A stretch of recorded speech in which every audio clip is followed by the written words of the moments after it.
Hi, I'm Ann Rieselbach, Program Director of the Architectural League.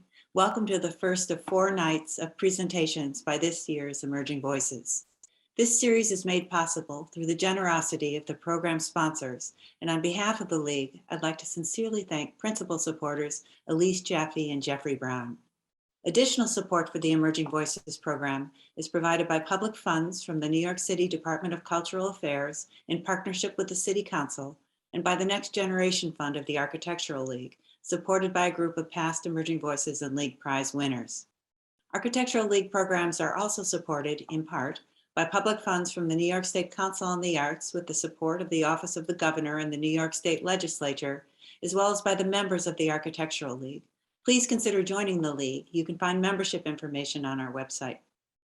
The Emerging Voices program was launched 40 years ago during the Architectural League's centennial as part of the League's ongoing commitment to recognize, nurture, and share the work of young and emerging architects and designers.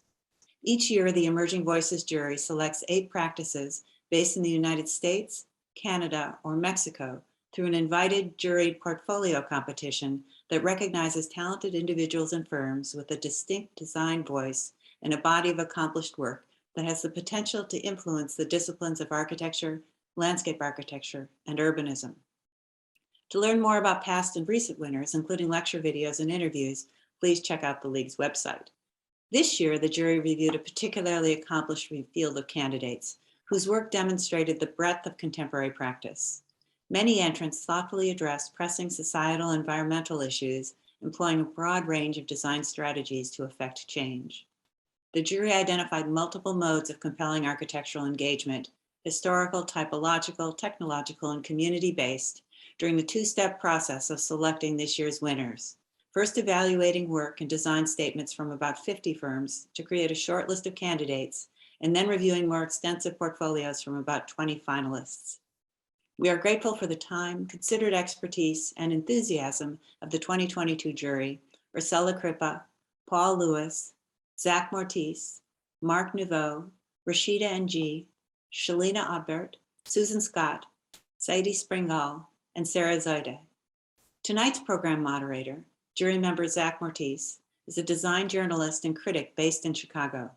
He is a frequent contributor to Landscape Architecture Magazine, Bloomberg City Lab, and Architects Newspaper, among others. His writing and criticism focuses on the interaction of design with public policy in architecture and landscape architecture. Zach will introduce each of tonight's firms, and after their presentations, we'll follow up with a conversation with the speakers. He will also pass along questions from the audience, which you should post in the Q&A section, not the chat section. Please also watch for information about CEUs, which will appear in the chat towards the end of the presentations. And welcome. Hello, I am Zach Mortice. As Ann said, a Chicago design journalist and critic. And in my time in Chicago, I've had the absolute wild privilege to get to know Paola and Dennis of Borderless through their work across the city, but especially on the South Side. And I think what really stands out to me about their work is that we're living right now in a time when the design community is grappling more and more with their complicity in generating a built environment that encodes and reinforces racism and classism that's completely endemic to American life. And a lot of questions come up when you try to grapple with that, I think. Questions about what architects can and should be doing with their skills when they find themselves in this situation. And I think what comes back when you ask those questions is an insistence that architects have to become activists at their drafting table, producing equitable and humane work, but also to become activists beyond the drafting table to essentially design and build the public institutional clients that architects need to commission their work that the world is really crying out for. And to me, Borderless really exemplifies this activist architect duality. I think maybe the easiest way to sketch that relationship out is to talk about their involvement at Overton Elementary School in the South Side of Chicago. You're going to hear more about that from Paola and Dennis themselves, but for my purposes, so Overton is an absolute gem of a mid-century modernist elementary school. It's designed by Lawrence Perkins, founder of Perkins and Will. It was built for the residents of the Robert Taylor homes. That's the largest public housing project in Chicago before it was demolished. And it's really kind of the most for those with the least means, really the height of great society liberalism's expression in modern architecture. Borderless came across this building as part of a really long-running research project into 50 shuttered elementary schools in Chicago, mostly on the south and west side. They're shuttered about a decade ago by Mayor Rahm Emanuel.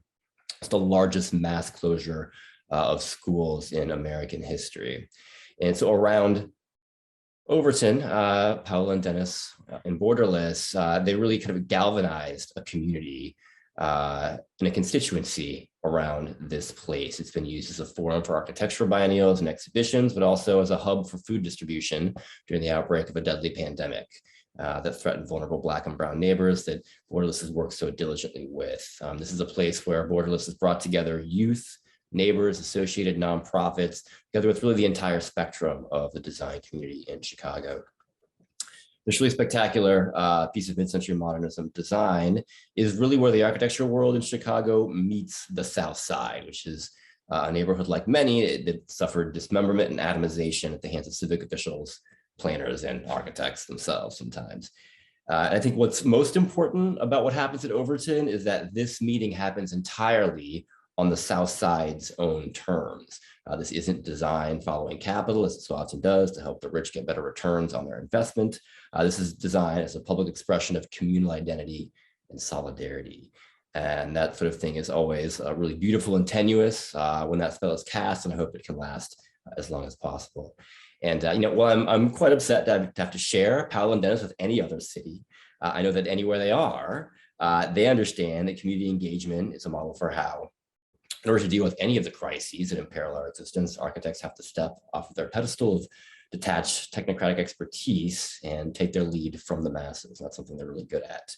But I'm going to pivot over to Felecia Davis now. The masses are made up of individuals with independent perceptions and experiences and bodies that Felecia Davis puts at the center of her work. So her work with dynamically reactive body-scaled textiles scales architecture down from its historic archigram heights to address the individual, modulating form, auditory output, and tactile experiences. And it does this to offer compassionate recognition, to trace hidden connections, and to uncover obscured regimes of control. So these are art installations, very often modulated by emotion, motion, heat, and ambient electricity in the air. They're making actual material adjustments to space in response to the human condition. And architects often speak very highly of the human condition. They want to be very sensitive to that. That usually happens in a collectivized abstract. They don't always investigate that human condition beyond the scope of a few community meetings when you get down to it. But by addressing the individual at their level, these projects function as a countercurrent against the omnipresent, algorithmically generated sameness we see so many places focused on returns for global capital instead of human scaled relationships. Felecia's work traces these relationships, these networks, by mapping urban neighborhoods and broadcasting disguised common realms and galleries. For example, just one quick bit, her Black Flower antenna. This is part of the MoMA Reconstruction, Architecture and Blackness in America show. Felecia wove together a black cone-shaped wraith blossom with copper wire, picked up ambient electromagnetic waves and broadcast them at the threshold of the installation, jarring visitors with the discordant and underlying patterns of our universe. It's both a dim echo of the similarly obscured patterns of alienation and exclusion seen across the built environment, and it's a hidden point of connection between all things. And right now, at a time when the role of technocracy, I think, is being intensely questioned in design and planning, Felicia's invested in material technologies, as well as computational and parametric design fabrication in ways that voice optimism about how these tools can be used. So as architecture follows the rest of the world into an increasingly virtual and technologically mediated existence, where architects are called to design real objects derived from algorithmic processes and also to design virtual spaces extrapolated from reality, Felicia's work stakes a claim to access here on behalf of communities most often excluded from all spaces, real and virtual. And while the thresholds from real to virtual are rapidly dissolving, thresholds between literal exclusionary boundaries are absolutely hardening. And Felicia's installations question this process by uncovering how hidden dividing lines dictate our experience of space. Whether these thresholds are the historic legacy of redlining, obscured by decades of gentrification and displacement, or facial recognition technology that keeps certain people in or out of such a place, Our projects dredge up what keeps us apart and offers new ideas about what might bring us together. With that, I'm going to hand the microphone to Borderless.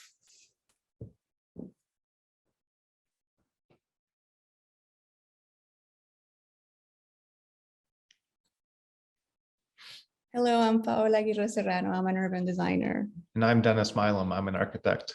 Together, we co-lead Borderless Studio. We're very honored to be a part of this year's Emerging Voices and very grateful for the Architectural League team and the jury and everyone contributing to this program. Borderless was founded in 2016 as an urban design and research practice grounded in values of openness, civicness, and publicness. What this means is that we believe in design as a tool to practice generosity, empathy, and community service as guiding principles to work with our communities. We also believe in civic love and justice as foundational aspects of our work. And even when this wasn't language or elements included in our training as architects and designers, we see Borderless as a way to create our own path, a collective path to contribute to more equitable, beautiful, and just places for everyone. Borderless was founded in Chicago in 2016. We recently expanded our practice to San Antonio, seeking to connect with communities within the Mexico-US border region. We also have strong connections to the city of Chihuahua, where Paola grew up. To date, we've been fortunate to work in many cities around the country by collaborating with others and look forward to connecting with more within Mexico. Borderless is focused on two main goals. One is connecting communities to design processes, and two is cultivating collaborative design agencies. As designers, we believe in the transformation and positive power of design and contributing to support healthy, vibrant, and meaningful communities. So today we want to share one story with all of you about a project that is very dear to us.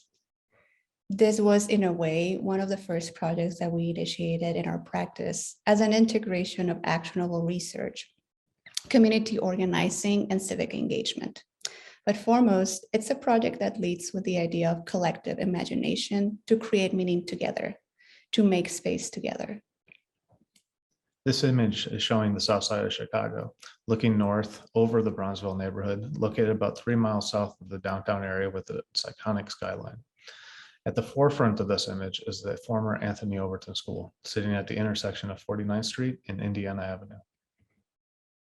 Chicago is known for being a city of neighborhoods. It takes pride of the incredible amount of cultural diversity and distinct features of these different communities shaping their identity, social life, and expression of these neighborhoods.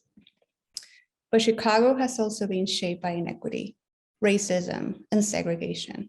We just haven't talked about it enough in our design community and how that has impacted the health, life expectancy, and opportunities of communities in these areas. A key outcome of this inequity has been the concentration of Black and Brown communities in the west and south side of the city. Chicago segregation, like many other cities around the US, was designed and implemented through racist policies, such as redlining and restricted covenants that have shaped for decades the built environment and neighborhood life in these communities. When we started doing research about the nearly 50 public schools that closed in 2013, it became clear that the impact of this decades-long inequity was being reflected in the fact that the majority of these schools were located in the west and south sides of the city. Majority of Black and Brown residents were impacted. We started this research in 2016. In searching for answers about the why, we found that the city of Chicago had justified this massive closure with arguments of budget cuts, under-enrollment, and low performance in the schools. What was clear to us was what the closure of the schools was the tip of the iceberg of major inequities impacting the physical and social infrastructure in these neighborhoods.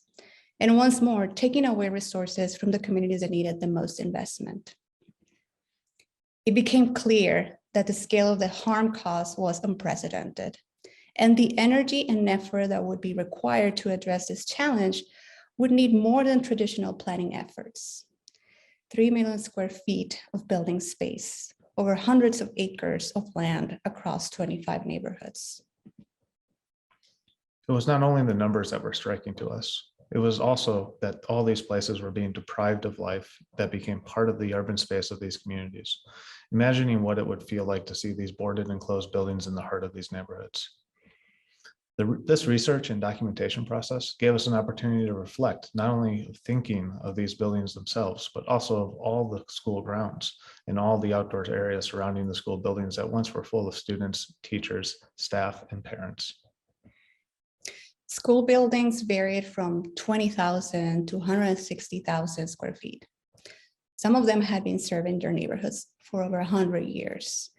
We learned that these buildings were being sold through a public bid process and slowly roll out for different bidding proposals. So we start imagining not only what would be the next life of these schools, but also how the redevelopment of schools could become an opportunity to revitalize other neighborhood elements and leverage their strategic location in their communities. West Pullman, for instance, its main entrance was located on a local street, but it was also adjacent to 119th Street, a main east-west corridors, once a vibrant commercial street flanked with storefronts. Although this was primarily a design and visioning exercise at the beginning, it helped us to think about the broader possibilities of the repurposing of the schools and reflect on how can other types of community spaces could be created to support neighborhood life and bring visibility to the story of the schools. What plazas, streetscapes, squares, outdoor gallery spaces could be part of this transformation.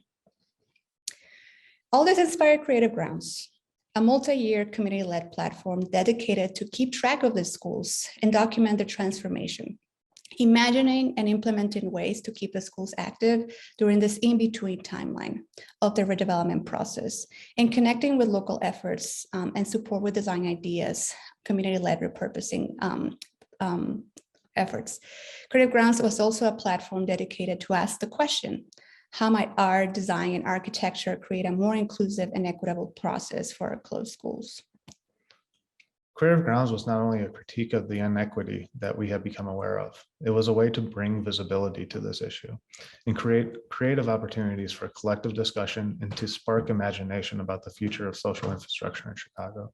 Our research has created multiple resources, particularly mapping as a way of understanding this issue in multiple layers. We think about researching and documenting the schools as an act of resistance, primarily against erasure. It was very clear that the city was not very invested in making it easy to have access to clear and transparent information. It took an investigative approach to keep track of what was happening to these buildings. We found that the only journalism platforms, such as the Chicago Reporter, had dedicated and resources to this over the years. Another aspect of this work guided us to think of this repurposing process we were imagining as something within an expanded scope. Beyond the adaptive reuse of the buildings, we wanted to think of opportunities to keep these places connected with their communities while contributing with spaces for learning, exchange, and gathering, as well as supporting local entrepreneurship and innovation, social impact design, and neighborhood life. For us, the scale of this issue didn't fit a linear process either.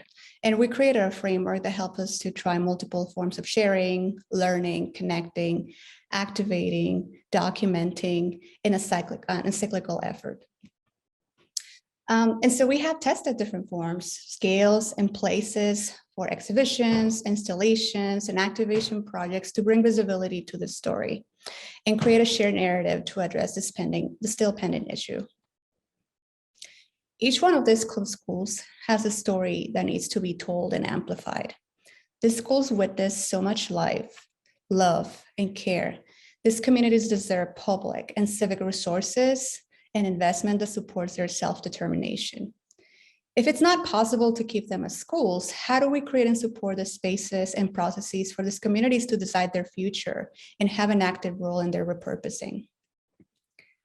While the overarching research and framing was key for this effort, we also thought it was fundamental to zoom in and demonstrate how all these ideas would look like in one of the schools.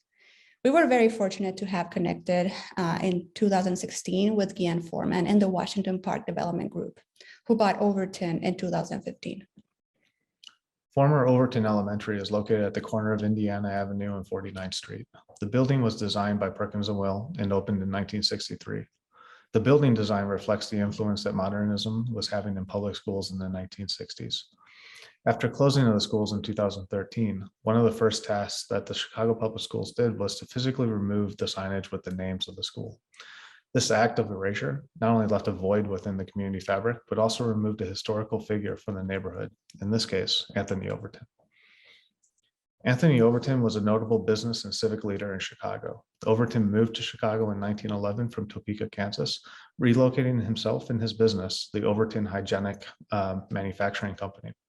In Chicago, he expanded his businesses, opened the Douglas National Bank, and founded the Chicago Bee, a prominent newspaper in the Bronzeville neighborhood, and became known for its majority female editorial staff, including Ida B. Wells and Olive Biggs.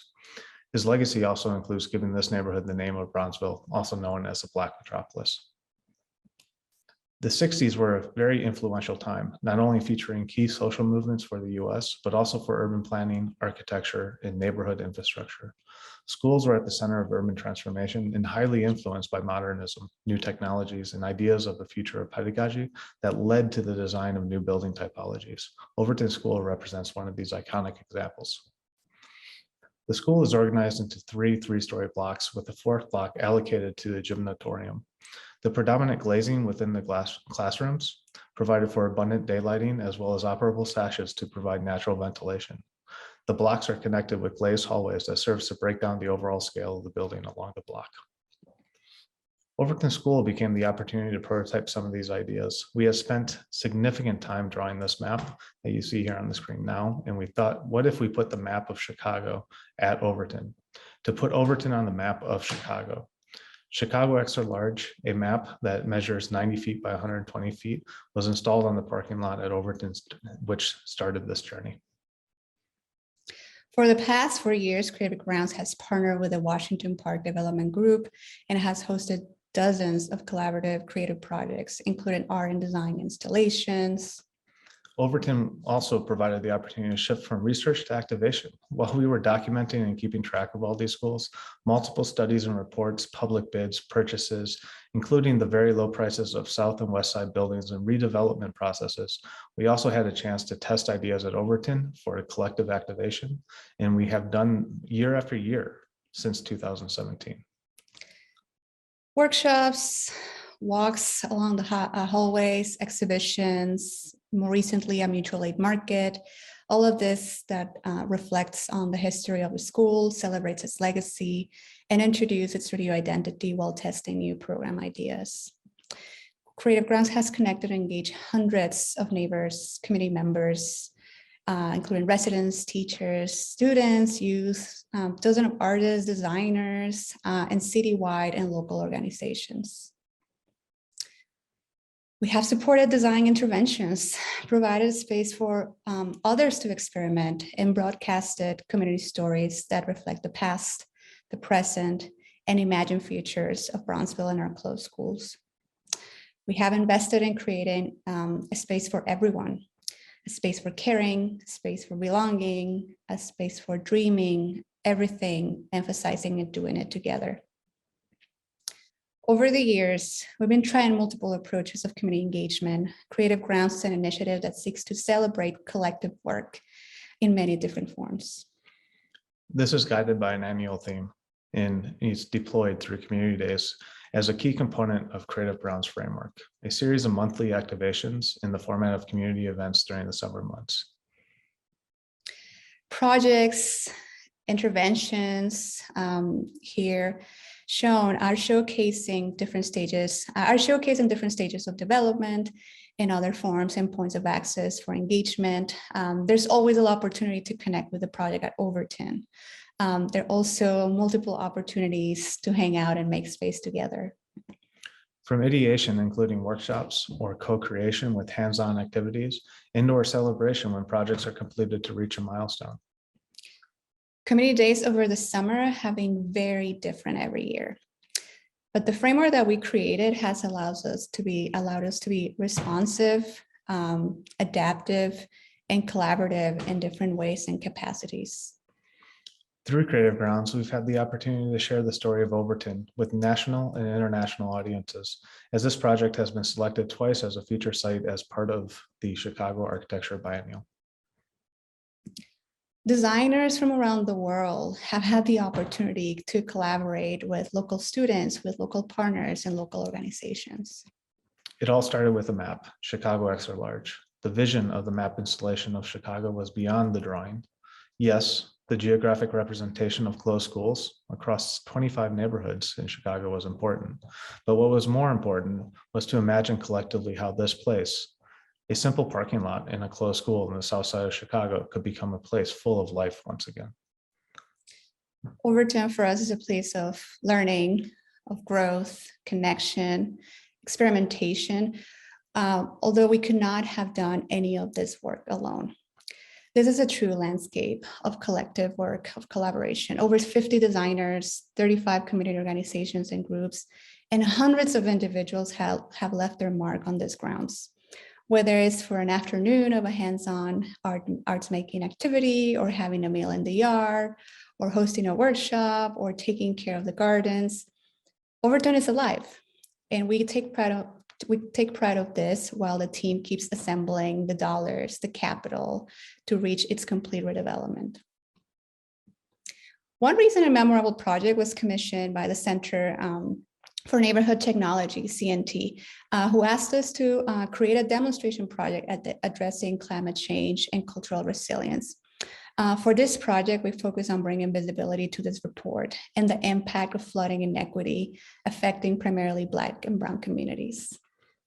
Working with CNT, the research to design this map installation focused on working with GIS data at the urban watershed scale and visualizing the susceptibility for neighborhood areas to flood based on their level of permeability, as well as creating an opportunity to learn about the key role of green infrastructure investments for neighborhood climate resiliency.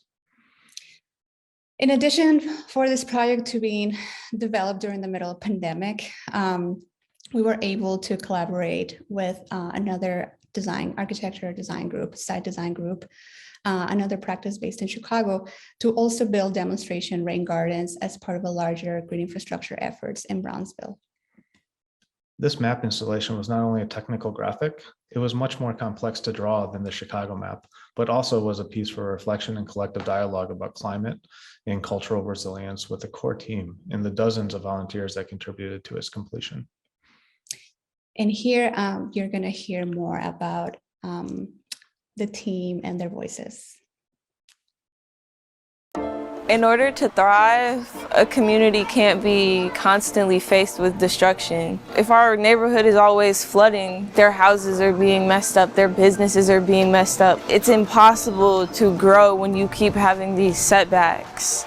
Chicago has a major flooding issue, and that affects the cultural and economic vitality of these neighborhoods. Flooding is generally concentrated in the south and west sides of Chicago, which are predominantly Black and brown neighborhoods. So on this parking lot at the Overton building, we've created a large-scale map installation. We started off drawing with chalk and spray paint so we could know where to paint and which color to paint with. And we numbered the colors. 1 is lighter, 5 is darker. The darker the color is, the more the water is channeled into the actual sewer system. It can overflow, causing flooding to streets, causing backups in people's homes and apartments. It first takes defining it before we can sort of address it and actively change it through green infrastructure. A lot of these former schoolyards and schoolyards actually are 100% asphalt, so we decided what we would do is we would take a portion of that and pull up the asphalt so we would make it permeable. We thought that was a great solution to kind of keeping the stormwater not only on the site, but also developing some learning opportunities in terms of planting rain gardens. So a lot of the plants behind me are wetland plantings, so they take on a lot of moisture. We're channeling a lot of the water that comes off the asphalt right down here into a runnel that filters down into the rain garden. Since 2017, we've been activating Anthony Overton School as part of Creative Grounds Initiative, which is raising awareness about equitable and inclusive ways to transform and repurpose our closed schools. One of the big focuses of this project was to engage in conversation with young people about climate resilience and cultural resilience. Climate resilience has a lot to do with cultural equity just based on the fact of what's properly invested in. Cultural resilience means to me being able to hold on to your roots and traditions. Being strong, like going through tough times and still having a smile on your face. Like, you know it's hard, but you're gonna do it anyway. It's good to have cultural resilience. It's good to bring some people in the community together to help out with problems or with projects like this. To me, cultural resilience is bouncing back. It's being able to come back from hard things. And that's something we do. Like, that's something this neighborhood has always done, will continue to do. By doing nothing, nothing's going to change. We're addressing it head on, calling for the change and being part of that change as well. I hope they learn that how we came together to actually, and that's decide to put this together for everybody to learn about it. Now I'm ready to inform more people and try to see more solutions to the problem.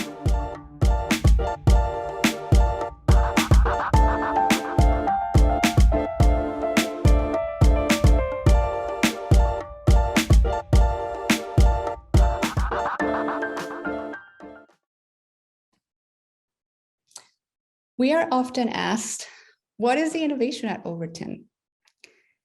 We like to think that the innovation at Overton is to invest in human infrastructure and the process of imagining and prototyping collectively to shape what a space can become, not only on paper or drawings, but supporting community-led ideas and collaborations. Every project at Overton is an excuse to make space together, to imagine together, and to dream the future together. Designing with, not for. Thank you so much.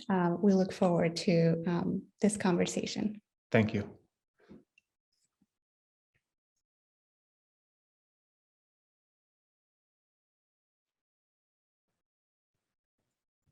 I would like to thank the New York Architectural League and the Emerging Voices program for the opportunity to present in this forum.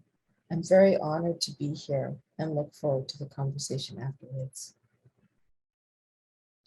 I think that the path that one walks as a Black architect or designer has many seams, or places that one improvises and stitches together to make a story, or really understand where one is in the world and how to make sense of things that cannot, under any circumstance, make any sense, and never did. There are many gaps and lacunae that are bridged by these seams, and I find these gaps to be places of creativity and offer ways of making that integrate fragments from the past, but allow one to project a future. I've been working with computational textiles, which are textiles that respond to their environment via programming, embedded sensors, and electronics, in addition to using the responses from the natural properties of fibers, where the response is used by the designer to communicate some type of information to people. And communication for our purposes means the sending of an intentional message or information through an aesthetic expression. So my work, the work of my lab, my studio at Soft Lab, which is in the Stookman Center for Design Computing in the School of Architecture, Landscape Architecture, and Graphic Design at Penn State University, is to really relook at the role of textiles in building, not just as a way to achieve lightweight building, but to understand how we can use the fibers of the textile itself to communicate and how that impacts architecture. So this evening, I'd like to show some of the entanglements of working with textiles, computation, and soft materials. I find that the material itself shapes a way of thinking and working that leads to considering architecture and its practice in a different way. And I would say that we've been working towards understanding a soft system, which thus far to us is a system that accounts for and accommodates technology that can register design in relation to specific bodies in specific places, engaging in specific social, cultural, and political constructions. So this evening, I would like to share two projects commissioned by the Museum of Modern Art for the Reconstructions Architecture and Blackness exhibit. And these are a quilt and an antenna that reveals some of the scenes in my work that are areas of investigation. So the quilt was really a way to start making sense of all the research I was finding on Pittsburgh, which I was asked to look at by the curators of the show. It wasn't intended to be architecture of the project, but really be a form of questioning. And my work was constructed as 2 parts for the MoMA show, and it was titled Fabricating Networks, Transmissions, and Receptions from the Hill District, Pittsburgh. And this work looked at the idea of networking or connecting with people. In this case, we're connecting with the residents of the Hill District, which is a historically Black neighborhood in Pittsburgh. The transmission part of the project is this quilt, which is meant to travel outside of the museum. And the second part of the project, the receptions part, is a fabric antenna that stayed inside the museum. This quilt was made as a computational textile and points to those experiences and skills with sewing, working with soft materials, and brings them into architecture. It's a method and operates as real material, as metaphor, or heuristic device for thinking about operations and concepts in architecture. For us in the studio, the gaps in between the images, the order of the images, helped us understand what was going on in the photo and what these meant to us.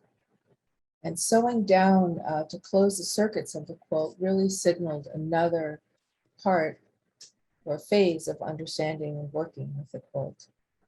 We've been trying to think about ways of keeping the quilt open and making stories in many different ways so that you can scramble the pieces. The quilt is meant to start a conversation with people about making and is a repository of history.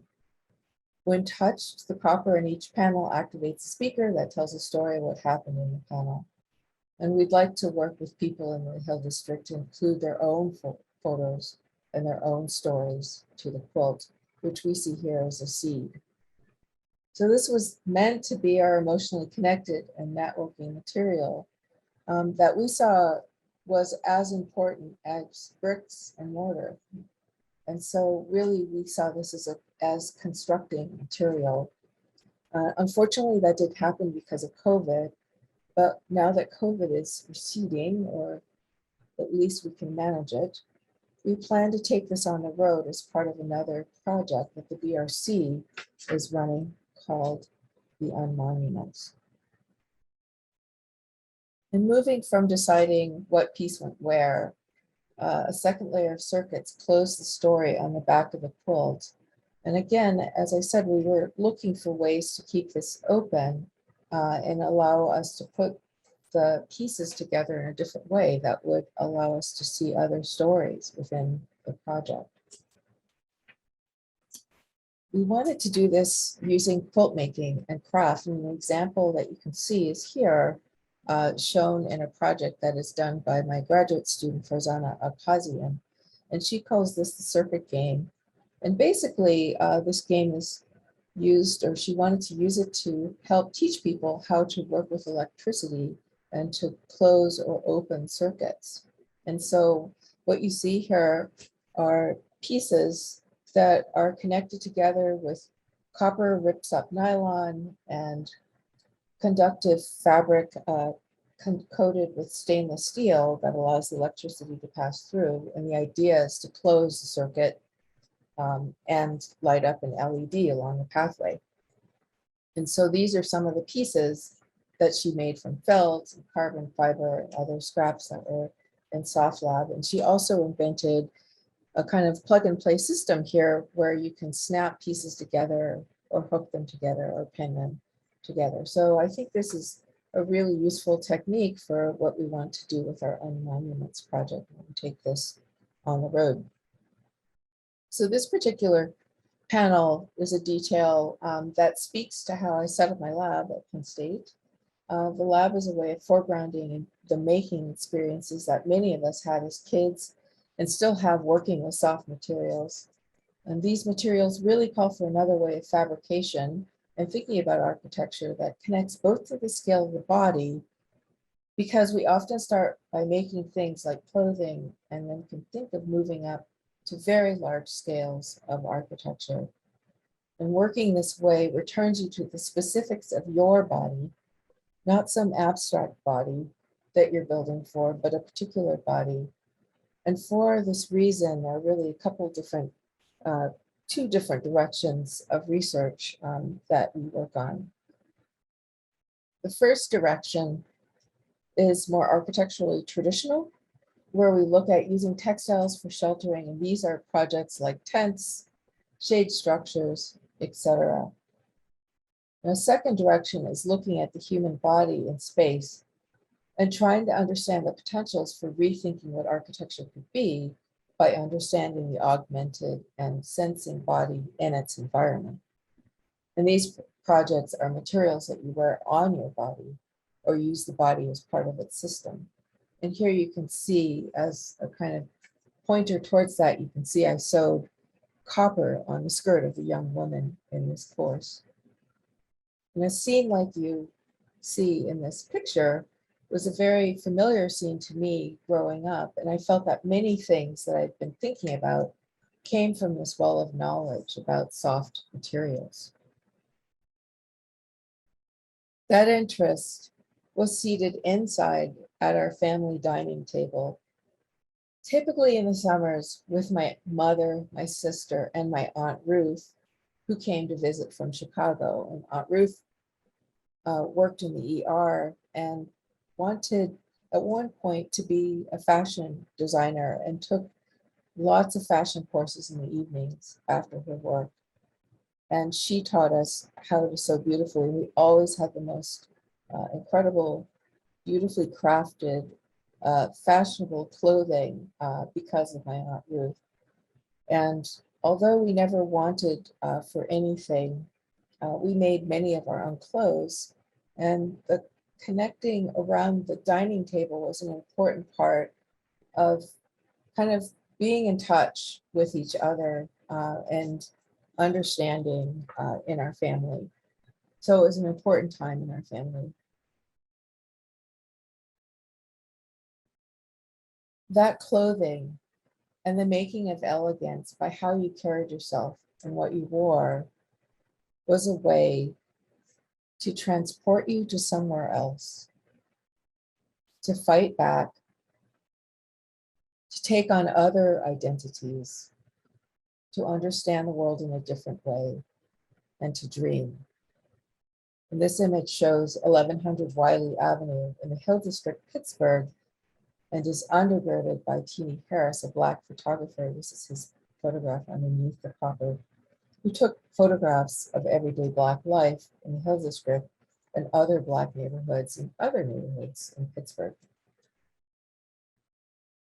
If we start in the upper left-hand corner of the seed quilt, this panel calls out the highway and tells the story of I-579 at the bottom of the Hill District. That was part of forming the national highway infrastructure that laid across cities in America in the late 1950s and 1960s.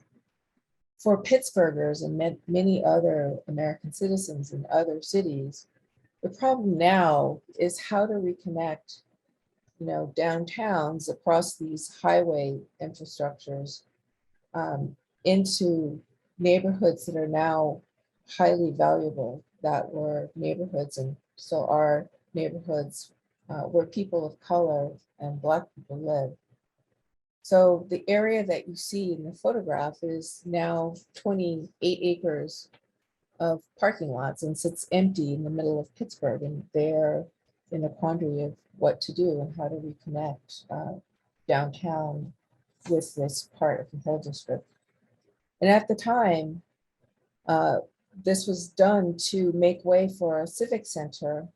And the civic center you can see here is this round dome, which was seen as a welcoming and gathering forum to collect people into the center of Pittsburgh. But around 1967, 1968, residents in the Hill began to understand that the displacement of many in their neighborhood was not going to be amended by the creation of jobs or housing for those displaced. And so people began to gather at the site at the beginning to protest and to formulate kind of their protest groups and then move out from the space into other neighborhoods in the city. So this site becomes known as Freedom Corner and is the meeting place for protesters. And this is now a memorial park that you can visit at the bottom of the Hill District today. But it starts out as a vacant lot at the edge of all the kind of stuff that you saw that was carved away in the highway panel. So the softness in this material system that we are working with is how we define the concept of construction and communication, which is collaborative and incrementally built. The lily pad designed by Leah Beakley, which is in the brown piece in the photograph. And Leah is a designer and computer scientist at the University of New Mexico, permits the fashioning of do-it-yourself work.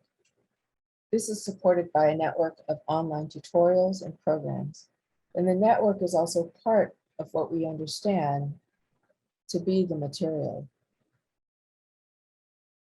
For many of the works that we do, the ability to access and use these inexpensive do-it-yourself components is the difference between connecting with people or not.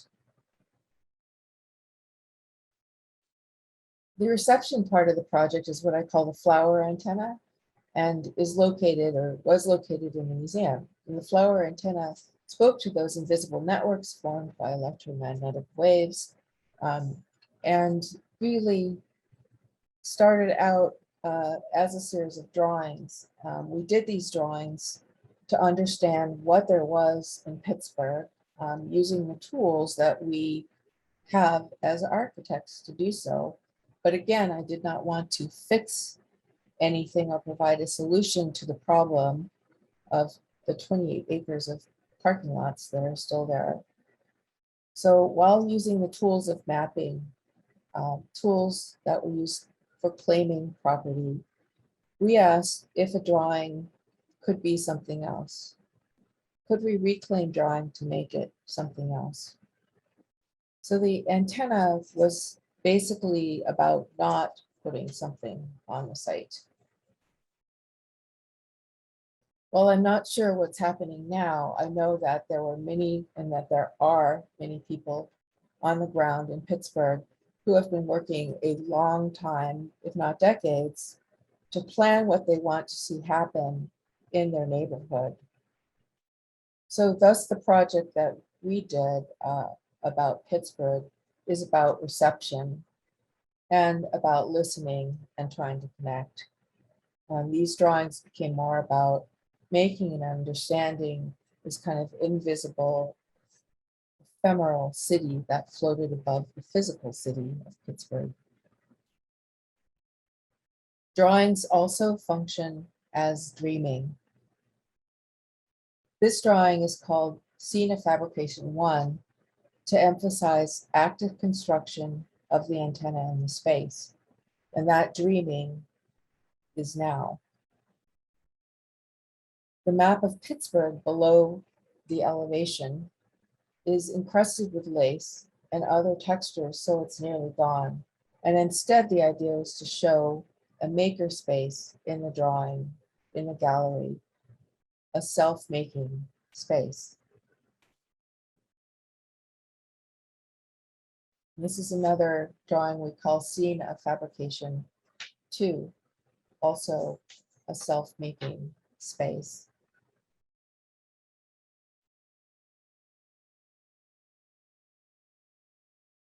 So the reception part of the project is what we call the black flower antenna. And it is a symbolic responsive structure, a receiving antenna. It doesn't take in signals and then transmit them. It mostly takes signals in and reads them. 34 industrially knitted cones embedded with pink copper yarns transmit the presence of electromagnetic waves via high-pitched live sounds in the gallery. So this antenna received electromagnetic waves from basic EM sounds that were, or EM waves that were in the gallery at MoMA.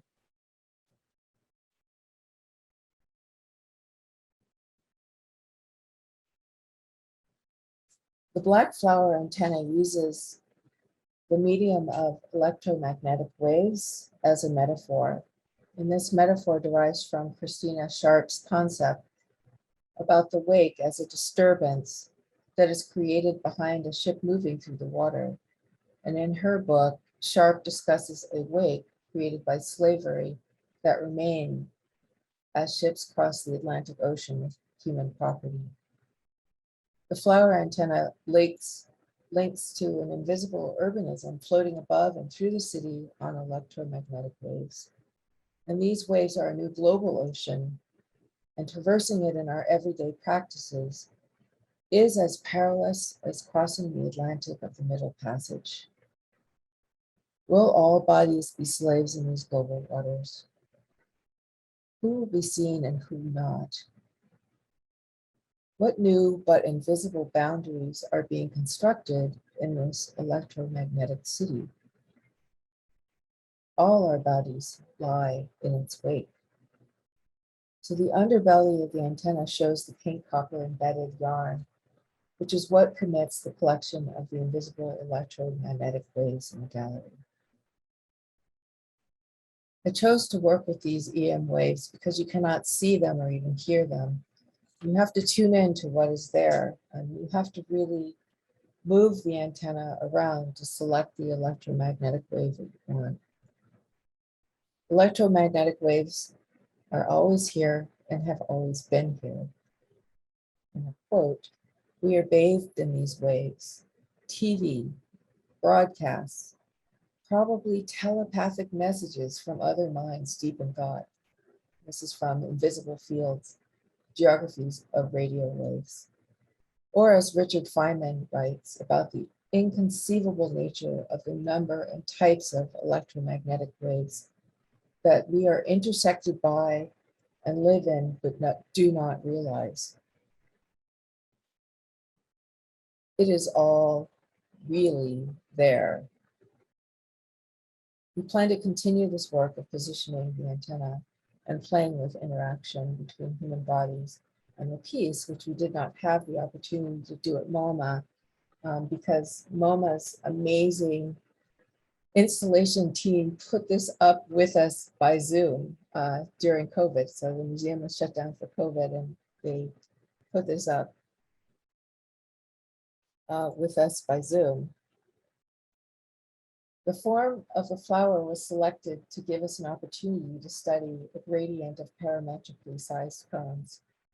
And COVID hit, so we knew we needed to be able to break down in a kind of large funnel shape, which the project started out as, into small pieces so that we could work on these in individual spaces, in our living rooms, on dining tables, in separate apartments.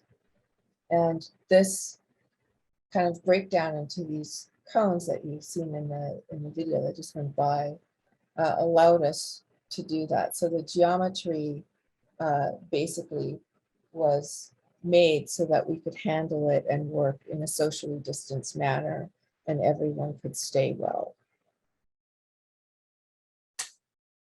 There are many steps and iterations in this project, but just to take you through a few, the upper left-hand corner shows a drawing that was made using an algorithm that helped us overcome the most difficult challenge, which was basically telling how long or predicting how long and how wide something was going to end up stretching using bespoke knitted material. So we were making all sorts of different stitch patterns and including different yarns and trying to figure out how big things were going to end up to make the sculpture that was specified at a certain size for MoMA. And so really needed to look at tools that helped us with predictability. And my student Farzana Akazian has taken this on as a dissertation topic and helped us start to formulate some of the beginning algorithms, and that in combination with kind of stretching and really looking at the percentages of yarns helped us get that under control, and certainly including copper yarn, which does not stretch very much in a knit, helped us get this under control. But for a few weeks there, it was very hairy moment, having these kind of uncontrollable things that would not fit in our compression system. And lastly, another problem was really getting this information from feet and inches, drawing on the far left, into the knitting program, which you can see in the upper right-hand corner. We also had fantastic antenna help from Erin Lewis, a PhD student, and now she's a candidate at the Swedish School of Textiles. And Erin has been exploring the potentials of electromagnetism as a phenomenon using textiles in both weaving and knitting, and helped us with the artistic potential of the antenna. And this is her board that you can see in the lower right-hand corner of the slide. And to get a sense of scale and the size of the pieces, you can see here, this is Mabel Wilson looking past one of the cones. And this is what people were working on in their living rooms and at their kitchen tables, assembling and sewing apart while COVID raged on. So the amazing MoMA install team were able to get the antenna to pick up one EM wave that emitted a high-pitched sound as one entered the gallery. And I wasn't there, as I said, to tune it, but I'm looking forward to tuning in with this work in the future. So the black flower is a reminder of this other invisible space enmeshed with physical architecture that is also being constructed and needs attention if architects, designers, engineers, and others are not to reconstruct systems and spatial structures such as technological redlining, exclusion, extraction of service, and profit from unknowing and unwilling bodies.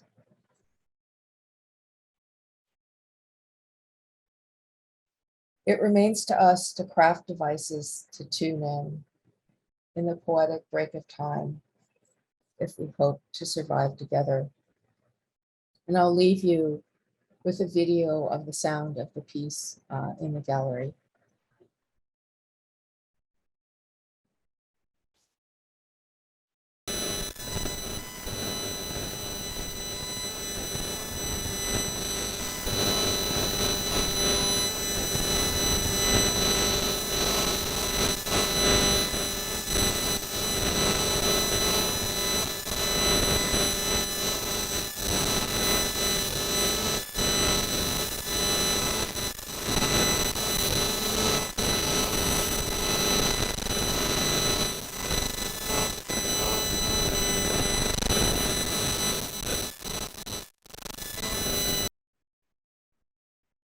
With this, I will close, and I look forward to the discussion.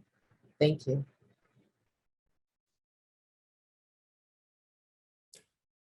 Okay.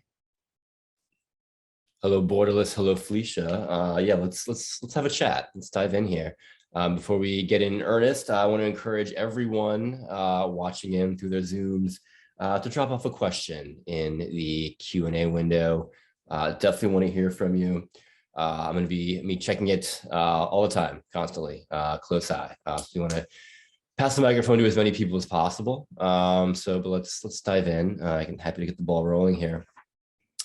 So I think one commonality here that I've seen is both of your work is concerned with borders and seams and thresholds of different kinds. And I'm curious, what's attracted you in different ways so intensely to kind of the places where conditions change, which is maybe a broad definition of a border as you can get.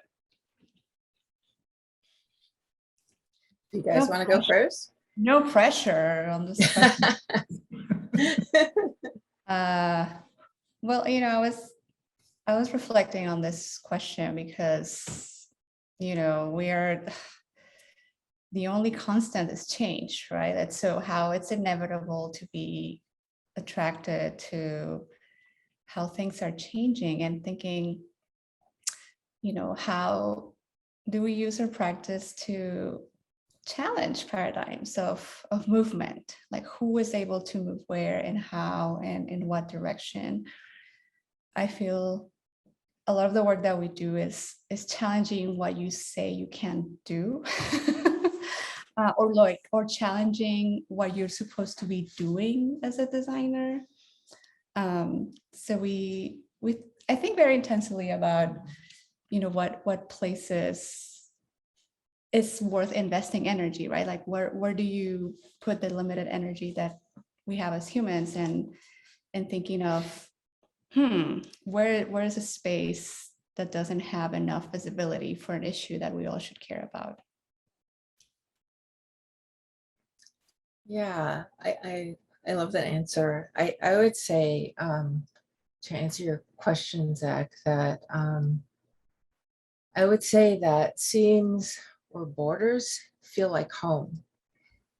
They feel like home place, and that they are always places where one might be juggling difference, juggling multiple identities. And so for me, that's what is attractive about these places. And I think it makes for an interesting potential as a designer to be able to appreciate and see different potentials and people standing also in a boundary or border. A conversation is a boundary or border, and you're pushing back and forth to discover where's your common ground, and making home through language even, right? In a simple conversation. So I would say that is one thing that attracts me about seams or borders. Yeah. So I think this next question probably starts with Felecia, but I think it might end with Borderless. So Felecia, I'm curious if you could kind of extrapolate ways that your sorts of work, this kind of body scaled textile architecture idea, could be used to gather information about how individuals react or feel about their built environment for instance, in the sorts of community design charrettes that Dennis and Paola work with. And kind of the next step then, Dennis and Paola, how could you see these types of interactive architectures that Felecia develops being useful in your end of the process? I actually found a lot of overlap in the things that we wanted to do or are trying to do in architecture. And in terms of what Dennis and Paola, or Paola and Dennis are doing, the thing that was really, that stood out to me was this idea of using the map. Because for me, I think maybe a lot of the work that I was doing was kind of fighting against the map, because the map had been used as a tool to redline. The map had been used as a tool to exclude people, and it wasn't drawn, the maps that I was familiar with. And I think that were sponsored and kind of propagated were not paid for by people of color, people in communities that have been excluded. So I think for me, I was looking for other ways out of using the map and covered it up with lace, right? But I think in the work that Borderless Studio is doing, they have reclaimed that map and taken it as a tool, as a method that gives it back to people of color to then redraw or reinvest what they want to see happen in that map. So the map is alive and not this tool that is then used to kind of subject people to something. It's rather used to unfold a dream. So I really appreciated that about your work. And so would love to have a dialogue later about more map making, but that's another conversation. I think it's a little bit more about like exposing the data too. And one of the projects that I was introduced through your studio was the Textile Mirror, right? And I've been thinking a lot about mirrors today, just in the way that that was described in that project brief that you had. And you know, it's really a reflection on you know, on society, and the data is just reflecting what we already kind of can see. And it's reflecting, it's exposing this to one group, but it's also reflecting on another group of how, you know, how inequity is actually, you know, actually deployed. And so that's what the map is kind of showing. I also love something you said about drawings also function as streaming. And I think that exercise is true whether you're, you know, on your desk or if you're drawing with like 10 other people at a scale that you don't even understand what you're drawing, but you're just doing together. So I like this idea of your presentation when you talk about reclaim drawing to make something else. So I feel like we use drawing as just an excuse to like uncover or unpack or, you know, think differently about how do you ask a question that you're intrigued about and you want to engage others in conversation. I think also just talking about this idea of drawing, would love to do a drawing with data that a community has uncovered for their own purposes, right? A lot of time people use this data, like you're talking about, Dennis, for other things. You don't really know where your data is going with some of these projects. And so how can you also, using drawing, also reclaim your data for purposes that are, you know, what you want to do with them, and then also protect that. So yeah, absolutely.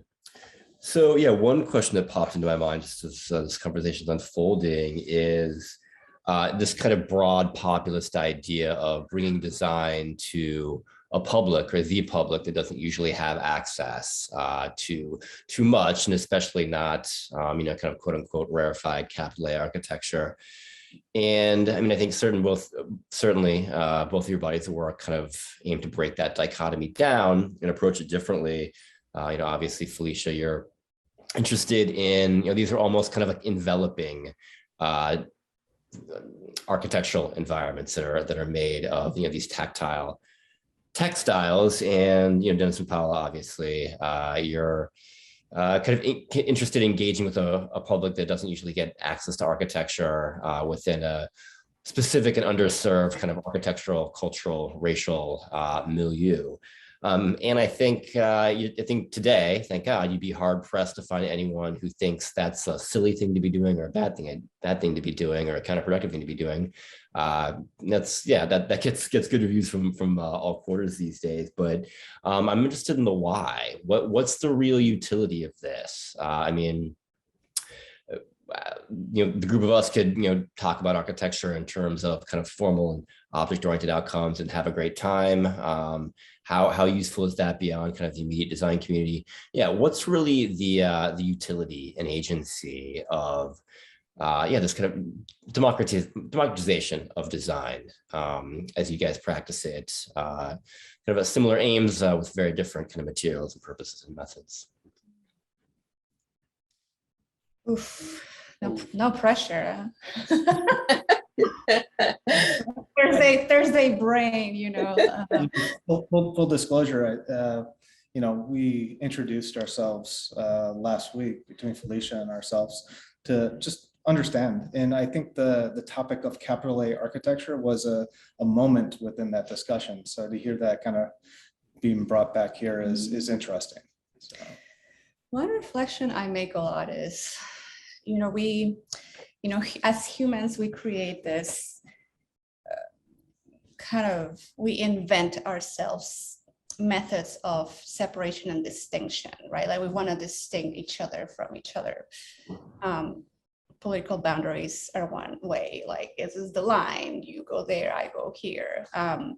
Professional credentials, like you are an architect, you're not. I feel like we invest a lot of time finding mechanisms and systems to like create levels and separate things. And I often reflect, like, do we need that? Do we? When the complexity of a lot of the issues that we're experiencing just requires every single brilliance that is around you, right? So how we understand that is like the more brains around the table, the better, right? Because the problems are so daunting. They're so large in scale. Like I just couldn't, when I remember when Borderless started was, oh my God, wait, what? Chicago closed what? Like when I found the information about, I just couldn't believe that a city such with the beauty and the intensity and the legacy that Chicago has wouldn't be talking about this in a meaningful way, right? There was a lot of reporting and whatnot. But going back to your question, like the why, I just constantly reflect like on the fact that the problems are becoming more complex, and the more we do as designers to find ways to assemble knowledge, assemble resources, assembly process, like the more opportunities and chances to make some change about these issues. It's going to have more opportunities. Yes. Yeah, I would say, building on that, I take your question, Zach, to mean what's at stake? Like, why should we care? Who cares, right? And I guess just to cut to the chase, what's at stake is that if you don't have people of diverse, kind of disposition coming from many different positions, there are certain problems that you're never going to be able to solve, never going to even get close. So I agree with Paola. And I would say that in addition to that, you will potentially remake the problem again, like remake the things that you were trying to build new and innovate without even realizing it, because there hasn't been the other voice from some other place saying, hey, what about this? And it's really hard to imagine that until you have the other voice going from outer space, hey, what about this, right? You just can't even imagine. So I guess that's how I take your question, is seeing what's at stake. And what is at stake is building a kind of more equitable place to live in, a more equitable world, really trying to accommodate and change our behavior for climate change, change our behavior for social and cultural, I guess you could say, being able to live together, right? So I think that's what's at stake with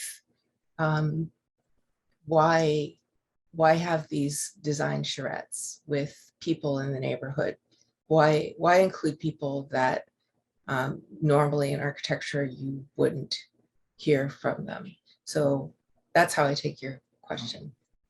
And I to kind of add on to that, when you talk about going back to the idea of capital A architecture, and just reflecting on that comment from a point of Overton, which was a school that was lauded as a design marvel at its time, right? It's a modern example of a school, and it has had a life since 1963 that's there. And so the people in the community has actually had like this access to that point. And I got to say, just, you know, you can talk about, you know, the why as to like a larger system as well, and to a larger scale. One of the reasons that I do it and that I enjoy it so much is meeting the people within the community that come through Overton just during different days of activation and different events that happen there. And the people that are coming through are literally neighbors to the school, but also 20, 30 years ago, they went to school there. And so they're able to highlight some of the history of the school and just some of the personal stories that are there. And so this idea of just kind of ingraining the idea of more than just architecture, it's the narrative of the community. Yeah, I mean, what's fascinating about that is that's almost like a vernacular relationship to architecture. You know, if you're really embedded in the community and you're, you know, I guess you're working Overton, it would kind of take on some shades of adaptive reuse, whatever process you're putting from the ground up or whatever. It seemed that's a very different process to build in a place that you know very well and spend a lot of time of, and you know the people who use it. It's very different from you know, getting on a plane and flying halfway across the world and doing a skyscraper for some clients who, you know, wine and dine you at you know, the next tallest building that you're trying to top, right? So I guess my question then is, you know, I'm curious, you know, having had this experience at Overton and embedding yourselves pretty intensely in Bronzeville on the south side, how would architecture be different if somehow magic spell, monkeys pop, whatever, architecture could only be created by people who are completely embedded in their community? I think it's worth pointing out that's the way that the architecture used to be practiced, right? I mean, before it was completely technocracyized and professionalized. That was really the only way to do it because information and goods and people just didn't move that far anyway. So yeah. Yeah, and, you know, staring at the magic 8-ball. Yeah, how would architecture be different? How would our world be different if everything were designed and built by local people in this way?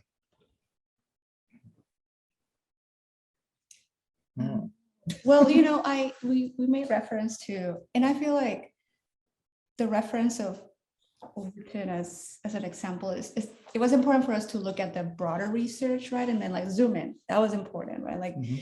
Keep understanding that the scale is larger, but then zooming in. And I think what was fascinating, you know, it was opportunistic also how, you know, after knocking on a couple doors, you know, we found someone, the developer of the school, that wanted to listen and try and, you know, was willing to just give it a chance to do something in that in between, like the thesis or like the theory behind Overton is like, yes, we know it's going to take time. Like, what if you keep that time frame in between as a way to keep the school active and connected with community? But you know, the 60s were such an incredible time. There was a lot of optimism about the future of education, and I just find fascinating. Like that spirit was the series of values were influencing architecture. Heavily, right? Like the form was just saying something else. There was another set of aspirations driven by values. So I wonder, it makes me wonder, you know, do we just need to hone more clearly or stronger in our values as designers, just generally speaking, and like reflect what are those aspirations about the future that can be shaped into form, and in addition to that, you know, how do we, you know, collectively represent those ideas? I don't know. I think often about that, and you know, it's fascinating for me that we only focus on this presentation and our interpretation of that, but like there has been so many people interpreting this in their own way, developing their own installations and their own reading and their own, you know, understanding and translation of that history or that vision for the future. So that has been like fascinating for us to see.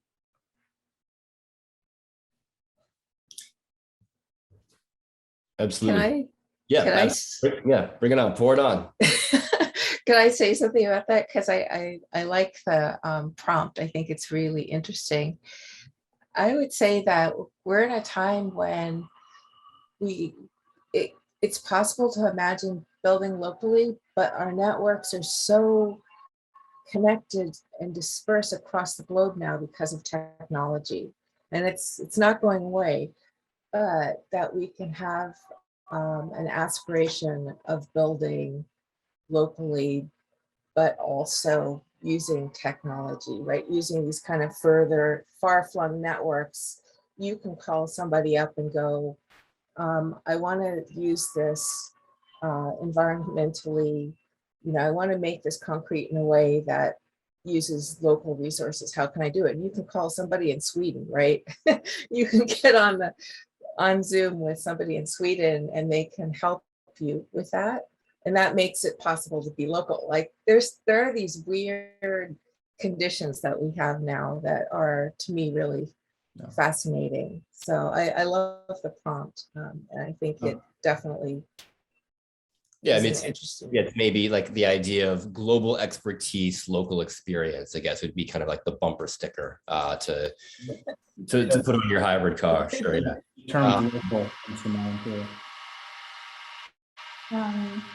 Also something that Felecia was saying. You hear that? Something that Felecia was saying around the multiple identities, like being able to belong to multiple identities. Oh, I think we lost your sound. Okay.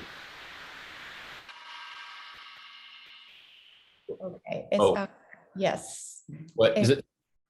Was that like actual noise, or is that coming from someone's computer? Yes, it's the ventilator of the computer. Okay. All right, Paola. Fix it while we continue this. Please continue. Technology sabotaging us. Yeah.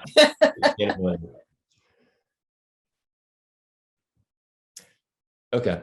So yeah, I've got a few more questions, but I do absolutely want to encourage everyone to drop off your questions for a little bit later on in the Q&A window. Like I said, want to pass the microphone as much as possible. So Felecia, I did have a question for you, specifically for you. So you've spent a lot of time kind of using the medium of art and the gallery as a venue for your ideas. And I'm kind of curious about what you see, the best kind of utility and horizon for this idea of body scaled architectural textiles.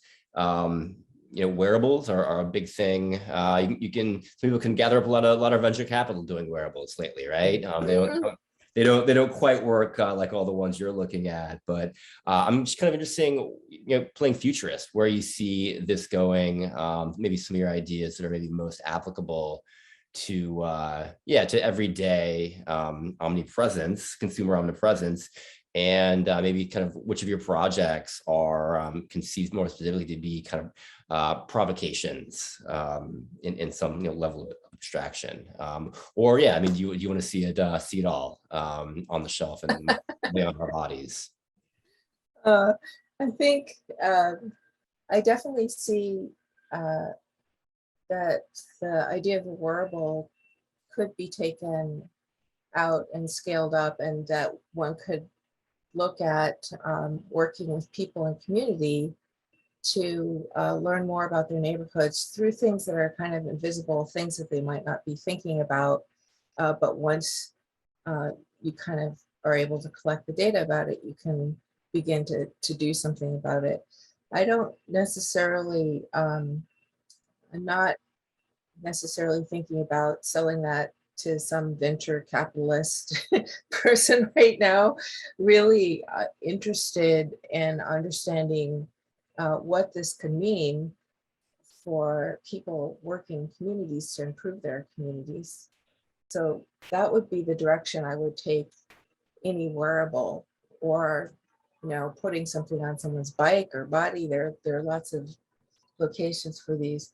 And I do see it is important to take it out to the scale of architecture and to build.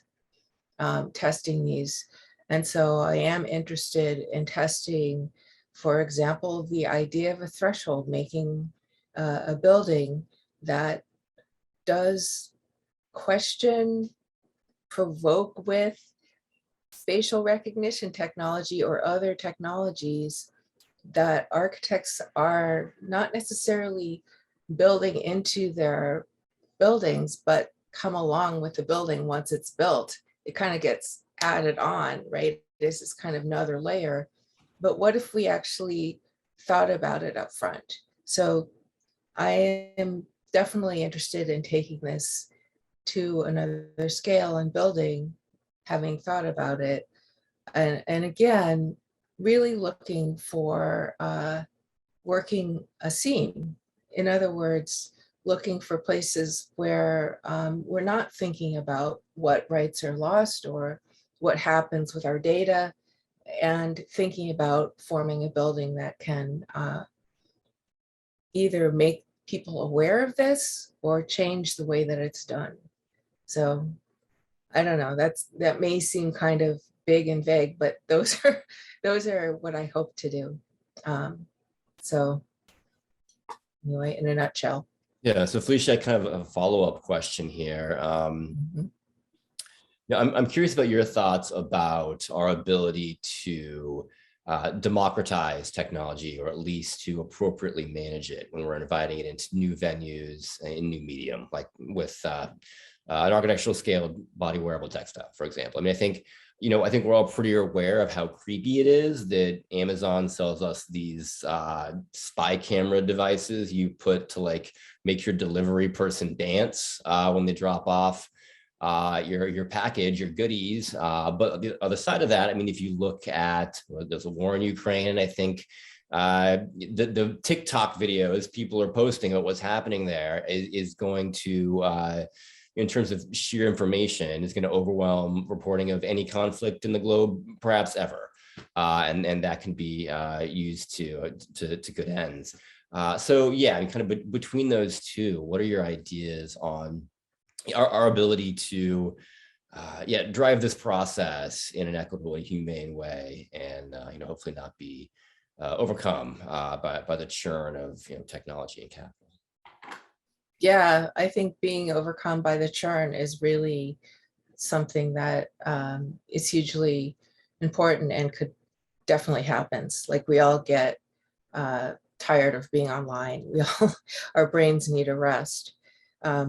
So I think that the other point of your question is really also access. I would say there's a whole group of people that just don't even have internet in their neighborhood, so they don't know about the war, what atrocities are being visited upon the Ukrainians by the Russian army. That isn't really at the topic in that neighborhood, because it's not really connected, right? Potentially. So I think that like all media, you have to choose, and you have to choose intelligently, and you have to learn how to do that, right? But if you don't have the opportunity to do that, it's, as you say, it's churn in the media, and it's all too much. It's all there. It's all too much, right? And it doesn't make any sense because it's everything. So education is one way, right? Making sure that people have access to a good education. Everybody has access to a good education to be able to select and choose their pathway through all this stuff is hugely important. You can also diving into transparency as well. And that's something that the systems that you live in, you can have access to the education, but you might not necessarily be having access to transparent information. And I think that's something that is being reported on today. So I think that's equally important. The education will hopefully bring you to a system that you're living under in a transparent manner. Yeah, I would also, while you were speaking, I was thinking about like data and narratives, and how data oftentimes is weaponized. not surprising against communities of color.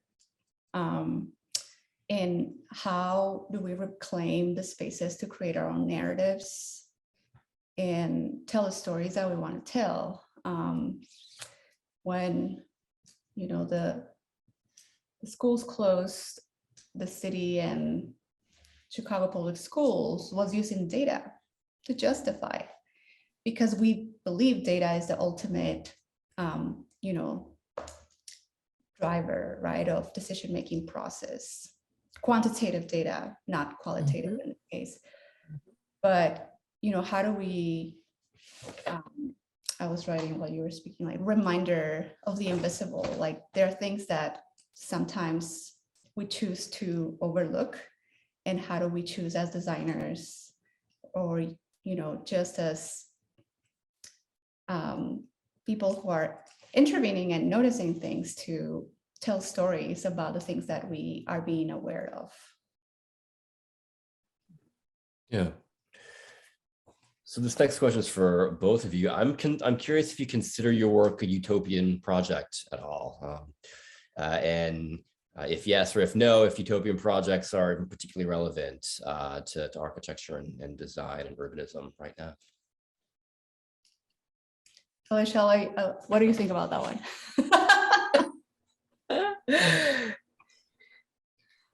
You guys want to go first, or do you want me to go?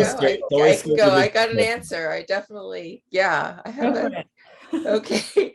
Well, you know, as the daughter of survivors who were brought to this country, you know, across the Middle Passage, across the Atlantic, and am here now talking to you, I am an optimist, and I believe in utopian projects, because otherwise the people that that sort of made me wouldn't have survived.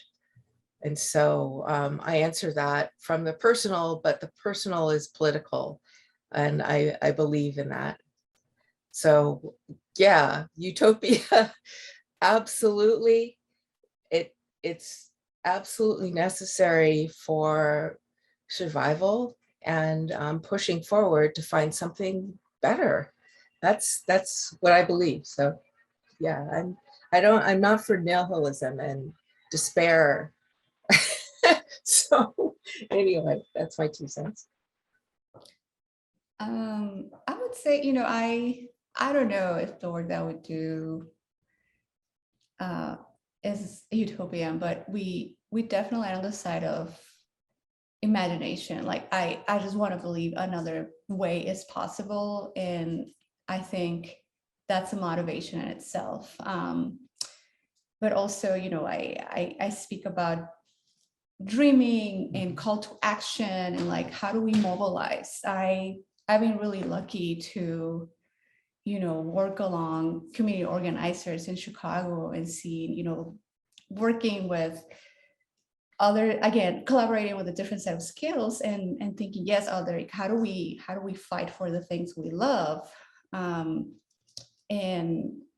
that becomes, you have to believe it's something that is different, right? And starting with, you have to believe that things can be different. And then the motivation behind that is, yes, we can do it only if we work together. So in a way, I think it's a need, you know, the need for believing in tomorrow, and the tomorrow it's going to be different and better and beautiful and like all these things. So I love science fiction. I should disclaimer. So I constantly am imagining that things, you know, are possible and different. So I think that's, you know, I think that's my my connection to this question.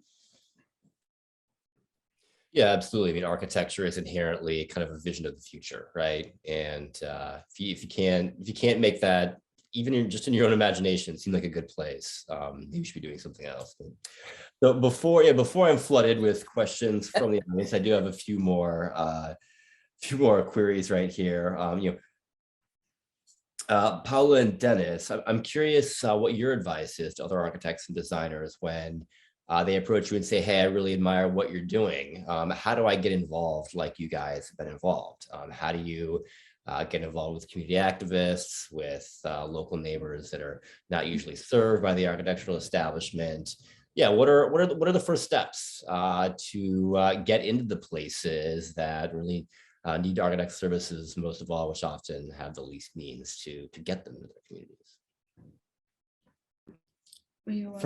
First steps, I think, is just opening a dialogue. You know, where do you see a need? Where do you want to be? Are you welcome in the space? You know, just opening up a dialogue and being able to enter into a space, I think is helpful, and then you can evaluate from there. But I think that there's multiple ways to answer this question. Another way that I would take a look at it is, you know, Paula and I come from very different professional backgrounds. Paula is an urban designer, trained as an architect, has worked at very large scales. Myself, I'm an architect, and I've worked at, you know, very small scales, interior based furniture.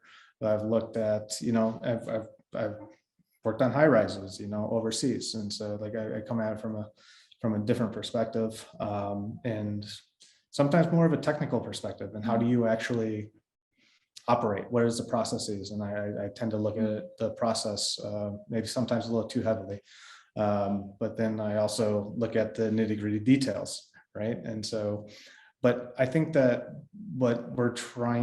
how we're trying to practice, it requires all those different attributes, and it requires a lot of different professionals from different backgrounds. It requires the community to get together. We need more voices, and the more people that are able to kind of speak or enter into this dialogue, the better for everyone. And so I think that's a bit of advice. The more the merrier. So just one more thing I would add is, you know, I come from a journey, my journey as a young designer, graduating from architecture in Mexico. I come from a journey of public service. So my first job was working with government and like not knowing what I was doing for the most part, but understanding that your skills are in service of. That's an understanding that was very clear for me from the very beginning of my pathway or my journey. And I just been carrying that through, right? So how do you serve with what you got? And it's also a place of generosity. Like, how do you know, put what you have on the table and see how do you help others to, you know, translate their vision. Sometimes it's not that people don't want to do things. It's like the how-to becomes the space where it's very interesting to like, oh yeah, I know how to do this. You have an idea, I know how to do it. And that's where the interesting conversations emerge. And the other thing I would say is, you know, just learn how to listen. You know, this is very unusual. I'm usually just asking questions to people. I don't necessarily, I'm not interested in sharing my story as much as I'm interested in learning from others. So becoming good listeners and being curious about other people's stories. So I would say, you know, service, community service, and listening.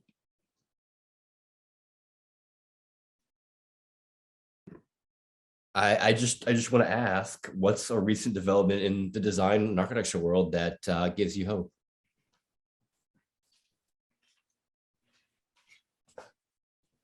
If we're all optimists, it's got to be something, right? I mean, yes. Can I go here? And I'm bringing it back to Overton, and some of the optimism that I see from there is other initiatives that are happening outside of Borderless, outside of the work that we're doing, that kind of seemingly popped up overnight. But there's an organization called I Am Chicago Basketball that activates the school basically 365 days a year.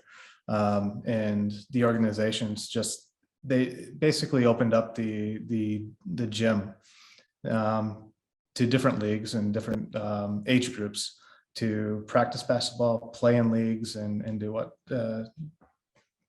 do whatever is necessary. And so like that's one thing. And another organization that seemed to pop up overnight was a fashion design group that took over the library of the school. And there's a company called Kim Products that produces different fashion designs out of Overton.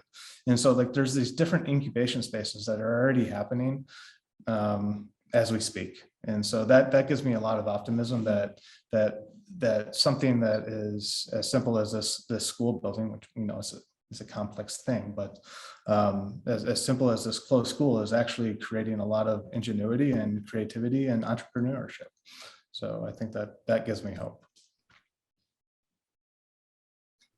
Yeah, if I can add to that, intersecting through academia, I would say the thing that gives me hope is to see all the different schools in the United States really work on changing their curricula to accommodate other narratives into the teaching of architecture at both the undergraduate and graduate levels. So to me, that was a signal of really a sea change, because I think there have been periodically people wanting to change things, but then nothing happened.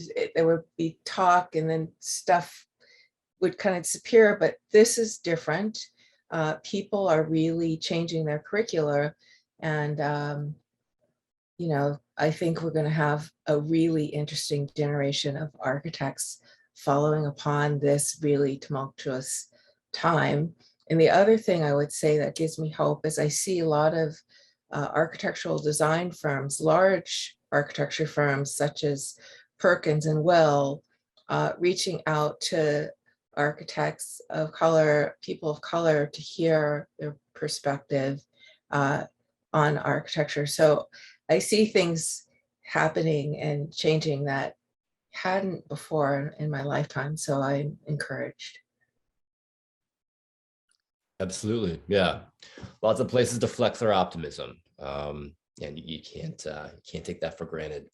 So we don't quite have any questions. We do have one quite thoughtful comment that I would like to read. This is from an anonymous participant here, but they said the hierarchies of the profession were in part constructed to exclude women, exclude African Americans, the wolf of exclusion, hiding behind the sheep's clothing of safety, a concept that's been behind many nefarious practices. These projects are so thoughtful and are exactly where architecture's profession needs to go. Thanks and deep appreciation to the presenters. And I'm sure we can all echo that. That's what I wanted to talk about with these very cool and interesting, new friends of mine on this That panel. gives you hope, Zach. I'm sure, because we speak with a lot of designers, and as someone that creates narratives, right? Like I think it's important to just kind of share that. Yeah, thank you. Yeah, it's there's so many things to feel hopeful about now, and it kind of twinkles. They fade in and out as the events of the day move across the sky, but our evening is ending, I guess, and I think I'm going to pass it back to Anne, and I want to thank her in the Architecture League, as well as Felecia and Paola and Dennis. And I think ending this note with this forward-looking comment in all of your responses is perfect. Thank you all. It's an incredibly thoughtful and really enlightening set of presentations and discussion. Please come back next week for something totally different, and for the next 3 weeks as we proceed through this series. So thank you all for joining us, and have a good evening.